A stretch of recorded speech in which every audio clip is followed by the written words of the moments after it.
Nos encontramos con el doctor José Luis Samaniego, director de la División de Desarrollo Sostenible y Asentamientos Humanos. Bueno, muy buenos días. Nuestra primera pregunta sería que nos ponga un poco en contexto de cuáles son los antecedentes de este acuerdo, cómo surge la idea de este acuerdo regional sobre Principio 10.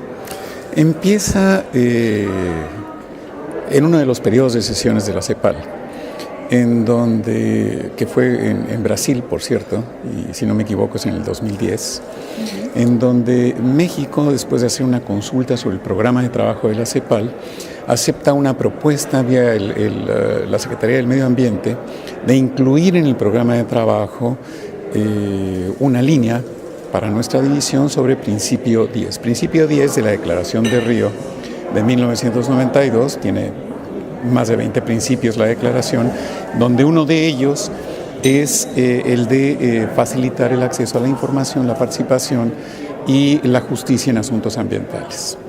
Hay otros principios como por ejemplo el de las responsabilidades comunes pero diferenciadas, el de no contaminar a los vecinos, el del principio precautorio, en donde la incertidumbre científica no te paralice para la acción, etcétera. Pero que es la interfase entre el diseño de políticas públicas y los consensos sociales, digamos, es el que ponen en la línea de trabajo de la división. Nosotros, por lo tanto, empezamos a trabajar y a compilar información sobre el asunto, etcétera, le podemos dedicar recursos y aprovechando Río +20, que es parte de un relanzamiento, un reforzamiento de las políticas sobre desarrollo sostenible, que también ocurre en Brasil, dos países de la región, Chile y Brasil, deciden promover un trabajo más detallado y ya liderado por los países para tratar de armonizar las políticas en torno al Principio 10 y lanzan una declaración para tratar de nuclear a otros interesados en desarrollar el proceso. Se lanza con 10 países firmando la declaración sobre el Principio 10 y después en el proceso y una vez que se van formalizando los trabajos se van sumando otros países. Hoy tenemos 24, si no me equivoco, 23, y deciden trabajar hacia un instrumento con la intención, algunos de ellos, de que sea vinculante, otros de que no están seguros si va a ser un instrumento vinculante, tal vez una guía, para ir levantando el piso y armonizando el piso de las políticas públicas, de cómo se aplica el acceso a la información, la participación y la justicia ambiental. Y ahí surge este proceso de negociación. Después de una serie de declaraciones de principios que van, digamos, acercando posiciones, es que se decide finalmente lanzar un comité de negociación. Y ese es el proceso en el que estamos involucrados en este momento. ¿A dónde nos va a llevar este comité de negociación? Bueno, habrá un texto finalizado en su momento. Varios países ya han declarado su intención de que sea un instrumento vinculante. Otros lo van a llevar a discusión nacional para ver si tal y como quedó redactado el documento les permite que su legislativo lo ratifique, que es el caso de Colombia, de Brasil. México ha declarado que está más bien en favor de un programa de colaboración regional más que de un instrumento vinculante.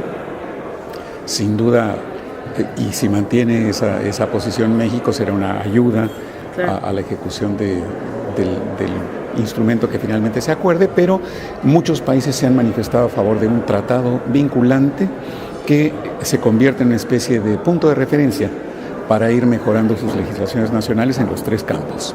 Ahora, va a haber un momento entre que se abra la firma y las ratificaciones, que la propia estructura de CEPAL lo dice como finalizado y acordado y se ponga a disposición de los países, y la efectiva entrada en vigor y con su secretariado y un programa de trabajo.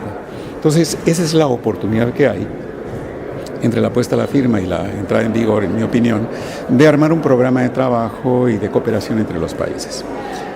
¿A dónde esperamos nos lleve ese programa de cooperación que ponga en ejecución el tratado, si es que es un tratado? Bueno, hay instrumentos que ciertos países aplican, hay reglamentaciones, por ejemplo, para el proceso de participación. Hemos visto en el debate que hay países interesados en que la participación y la información no se limiten a juzgar los impactos ambientales de un proyecto, sino a ver si hay opciones mejores para los proyectos y no preguntarte, por poner un ejemplo, los impactos ambientales de una carretera, sino cuál es la mejor forma de unir estos dos puntos, claro. Lo cual es muy interesante. Ahora, el propósito último de lo que se está haciendo acá es de generar procesos que a la postre te pueden evitar conflictos sociales, que generan retroalimentaciones entre sociedad y gobiernos, de modo que los proyectos se puedan ir ajustando. Y al final de cuentas lo que estás buscando es mayores consensos entre quien tiene la responsabilidad de hacer inversión pública, proyectos públicos y políticas públicas, y las sociedades que después viven sujetas a esas decisiones de política pública. Pues la idea es que se logre una mayor armonía dentro de las sociedades y que al mismo tiempo que tú vas protegiendo lo ambiental, protejas también la competitividad porque tienes normas y procedimientos parecidos en la región. Claro. Eso que estamos viendo que aplica para el principio de podría aplicar para muchos otros campos de política pública, para la política fiscal, para la política de evaluación de impacto ambiental, para la atención de la subida del nivel del mar, en fin. Claro, en realidad podría ser un acuerdo, debería ser un acuerdo modelo para muchos de estos aspectos que usted está mencionando. Y ojalá lubrique y genere el interés, facilite el que los países de América Latina se puedan poner de acuerdo en otros temas que hacen a la sostenibilidad del desarrollo. Entonces, de acuerdo a cómo vienen las negociaciones, ¿cuándo podríamos esperar que este acuerdo entrara en vigor? O sea, ¿cuáles son las condiciones, en todo caso, para que entrara en vigor? Y si podemos tener una idea de cuándo podría ser su entrada en vigor. Bueno, el primer paso para eso sería cuando esperamos que se acabe la negociación. Y nosotros realmente esperamos que se acabe para finales de este año. Estoy muy esperanzado de que podamos avanzar hacia capítulos, hacia pasar del artículo 10 del proyecto y entrar ya a cómo se va a ejecutar. Ahora, una vez que se termine esto, tendrá que pasar a una sesión especial en CEPAL, que podrá tomar un par de meses. Los países se van a poner de acuerdo de cuáles son las condiciones para que entre en vigor, qué número mínimo de países tienen que ser signatarios. Pero yo espero que entre en vigor en algún momento del 2018. Bien pronto. Bueno, visto y considerando las disparidades y las asimetrías que tenemos en la región y, bueno, teniendo en cuenta las cuestiones que van a tener los instrumentos necesarios para la implementación, ¿cuáles serían los principales que tendríamos que tener en cuenta en la región para que todos estén en condiciones de poder implementarlo? Bueno, yo creo que el principal es encontrar un modo de hacer accesible la información de la manera más amplia y más transparente posible. Ahí yo creo que el repositorio que ya está a disposición de los países, que está construyendo la CEPAL, es un buen modelo. Yo creo que le puede abaratar costos a muchos países. El no tener que montar plataformas informáticas específicas o el poder copiar la forma en que se pone a disposición la información para el público. Esa es una cuestión esencial. La otra es que queden muy claramente establecidas en las legislaciones nacionales los pasos procesales de las consultas públicas y, como se decía al inicio de esta sesión, que se logre ir transformando la cultura dentro del Poder Judicial para que los tribunales se vayan especializando, tengan el personal capacitado, porque también, como se decía por alguno de los expertos ponentes al principio, si tú no tienes las capacidades humanas para mover el acuerdo, para aplicarlo, para imaginar sus consecuencias, resolver sus deficiencias, pues es casi otra barrera para la aplicación, ¿no?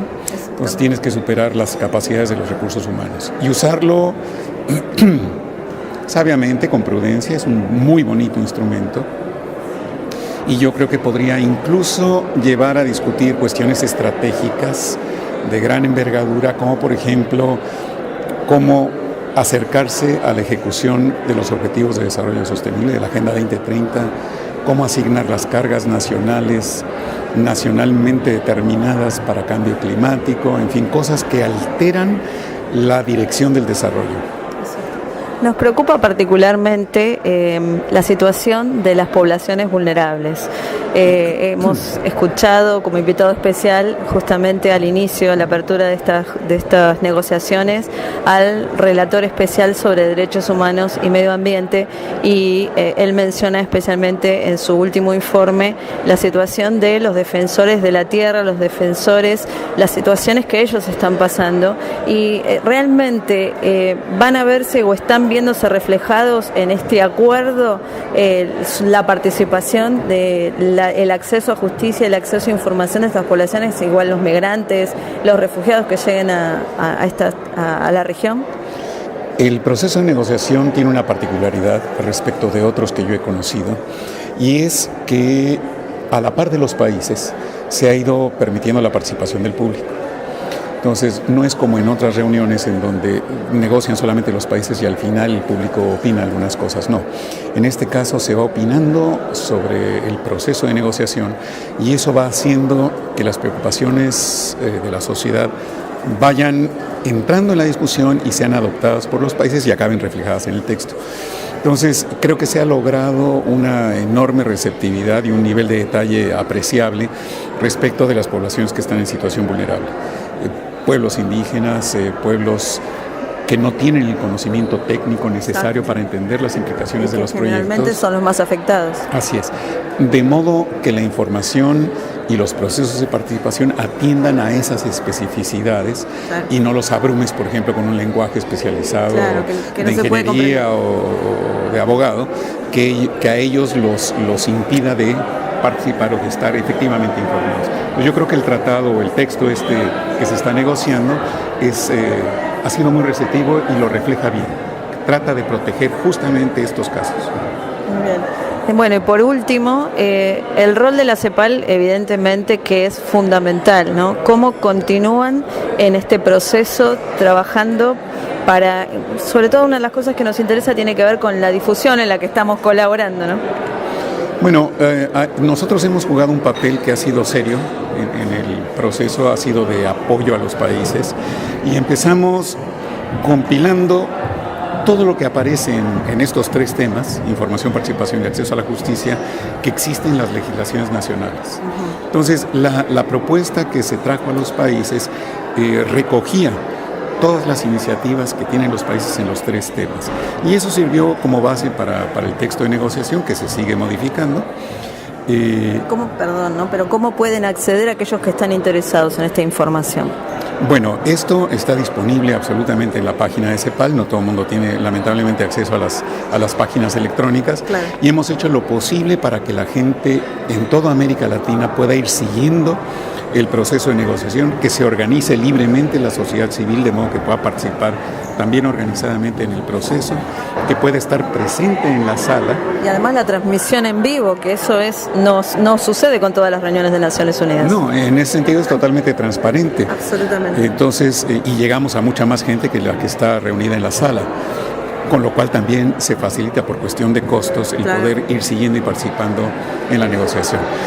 Nos toca cada término de negociación, vamos en la séptima, ir compilando el texto en inglés y en español de cuál es el estado de la negociación, claro, hacer el informe, tomar de los distintos grupos de negociación que se responsabilizan de distintos artículos y hacer disponible también esa información, mantener funcionando el repositorio, y una vez que se termine la negociación, la propuesta y la ejecución del programa de cooperación regional va a ser otro reto importante, interesante, en el que vamos a estar involucrados. Bueno, muchísimas gracias por su tiempo y bueno, cuentan como siempre con nuestro apoyo en lo que fuera posible. Y muchísimas gracias por hacer del conocimiento de más gente este proceso. Muchas gracias.